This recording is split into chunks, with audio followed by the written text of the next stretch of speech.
Dillashaw is one of the most aggressive and creative fighters in MMA today. It's impossible to watch his footwork without seeing the influence of many great fighters throughout history. But TJ is far from a mere imitator. He's found a way to blend the techniques of these great fighters from the past into a unique style that's all his own. This has given him an incredible ability to manipulate distance and create new angles from which to attack.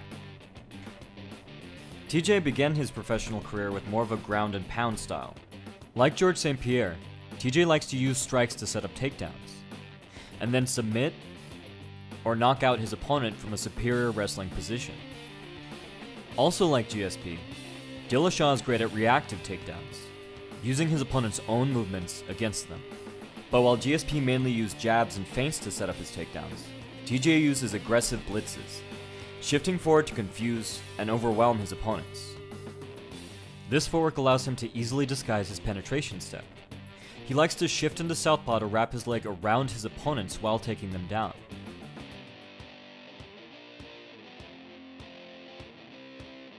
Over time, TJ has come to rely more on his striking than wrestling, developing highly diverse and complex footwork to set up his exchanges. TJ has mastered switch steps to shift into new stances, propelling him forward at unexpected angles. A switch step involves switching your feet and pushing off with the foot that lands first in a new direction. It does the work of two steps in one. In this clip, TJ switches from orthodox to southpaw mid-punch to take a superior foot position on the outside. Here he switch steps into an open, neutral stance and shuffles out, leaving both him and his opponent in a southpaw position. Like Tyson or Willie Pep, it's best to think of TJ as using a neutral, more open stance in addition to orthodox and southpaw. He uses this open, staggered stance for lateral movement, and as a means to more quickly move either foot forwards or backwards. In this way, he can quickly move to a more defensive position, or take advantage of possible openings. In this exchange, TJ switched steps to his left from an orthodox stance into a more neutral stance. He misses a cross, but then shuffles offline to slip a counter uppercut, and then shifts forward into a southpaw stance, connecting with the lead hook. This is how TJ is able to take advantage of openings that wouldn't be possible for a fighter only comfortable with one stance. In this clip, TJ switched steps forward from an orthodox stance into a neutral stance, pushing off to his left to change angles. He shifts forward to throw a cross from a superior southpaw position, and exits with the lead hook, again changing angles and shuffling back to a more defensive position. By the time his opponent throws his counter cross, TJ is already gone. TJ attacks from this new angle and lands a jab. He steps his foot back to the outside to land a cross from a superior position, and then a tight hook. He now shifts back out of range again into an orthodox stance. He did all of this in just a matter of seconds, and every adjustment he made put him in a perfect position for his intent at that moment. The theory behind this footwork is very close to Wonderboy Thompson's, but TJ is much more defensively responsible. One of TJ's best setups is using his neutral stance to rebound side to side. This footwork is very reminiscent of the great boxer Willie Pep. Pep would take a neutral stance and move side to side before attacking off of one of his rebounds. Pep's strategy was basically a very high-risk coin toss, leaving his opponent guessing which step would bring an attack. TJ uses this same technique in his own way to rebound to different sides of the center line. He often uses this technique to set up his devastating roundhouse kick. Here TJ switch steps into southpaw, and then rebounds off of his right foot to his left to throw his strike. In this clip, TJ switch steps into a more open stance to angle out to his left, then rebounds into a southpaw stance to land a devastating kick to the head. We'll get more into this rebound kick at the end of the video. TJ has also mastered Tyson's D'Amato shift, using it to exit exchanges or take new angles to attack offline.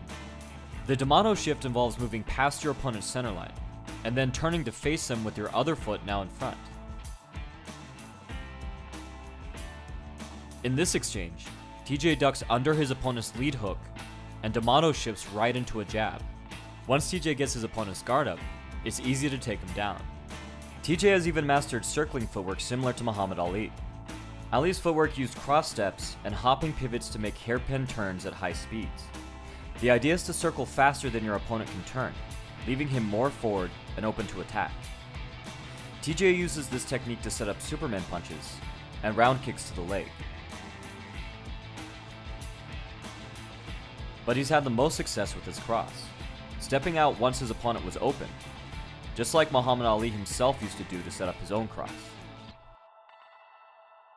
But as much as Dillashaw has evolved, he's had one strike that has been his most impressive technique from the very beginning: his rebounding roundhouse kick. TJ usually uses the rebound footwork mentioned before to get into position. He marks the distance for this strike by placing his support foot near or on top of his opponent's. His close proximity would normally jam this kind of kick, but TJ gets around this by stepping his foot in front of his hips and pulling his upper body hard to his side, bringing his leg around in a wide arc. This is a very unstable position, and when TJ misses, it usually results in him falling down. But the benefits far outweigh the risks, as TJ's position allows him to generate a lot of power and land from an unexpected angle. The opponent is just as likely to run into TJ's knee as he is into his shin or foot.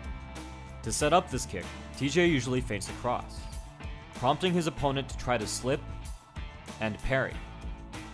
This opens up their guard and leads them right into the path of TJ's strike. Dillashaw will also mix it up by looking down to feint a takedown or leg kick. Dillashaw is constantly adapting and adding new techniques to his skill set. TJ is set to face off against another fighter with amazing footwork and power, Cody Garbrandt. This may prove to be one of the most interesting fights in terms of footwork and pure athletic ability in a long time. Let us know in the comments who you think will win. If you'd like to learn more about how TJ puts power into his rebound kick, you can check out my book Power of the Pros, where I break down the essential techniques for power generation and striking, and show step by step how some of the world's hardest hitters put them to use. Each section comes with exclusive breakdown videos of fighters like George Foreman and Anderson Silva to help illustrate the techniques shown in that chapter. The videos will be out soon, but until they are, you can get the book itself for $5 off, and get access to the videos as they come up. I've left a link below. Thank you to everyone who's already purchased the book. I promise I'll get a paperback version up on Amazon as soon as the videos are up. For the Modern Martial Artist, this has been David Christian, wishing you happy training.